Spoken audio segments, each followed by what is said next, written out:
Praise the Lord. 13:1/2026 இன்றைய வேத வசனம். வருங்காரியங்களை என்னிடத்தில் கேளுங்கள், என் பிள்ளைகளை குறித்தும் என் கரங்களின் கிரியைகளை குறித்தும் எனக்கு கட்டளையிடுங்கள். ஏசாயா 45:11.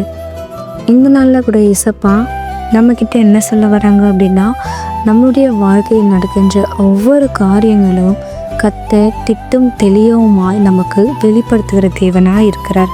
அது மாத்திரம் இல்லாமல் பெற்றோர்கள் பிள்ளைகளை குறித்து கவலைப்பட்டு கொண்டிருக்கும் போது கூட நாம் ஒன்றுக்கும் கவலைப்படாமல் நம்முடைய எல்லா விண்ணப்பங்களையும் ஸ்தோத்திரத்தோடும் அவருக்கு தெரியப்படுத்தும் போது அவர் நமக்காக யுத்தம் பண்ணுகிற தேவனாக இருக்கிறார். அவருடைய கிரியைகளின் மூலம் நமக்கு எல்லாவற்றையும் வெளிப்படுத்தி நம்முடைய வாழ்க்கையில் பெரிதான ஆசீர்வாதங்களை கட்டளையிடுகிற தேவனாய் இருக்கிறார். வரும் காரியங்களை குறித்து நாம் கலங்காமல் கர்த்தரிடத்தில் ஜெபித்தோமானால் அவர் நமது ஜெபங்களுக்கு பதில் தருகிற தேவனாய் இருக்கிறார். தேவனுக்கே மகிமை. ஆமேன்.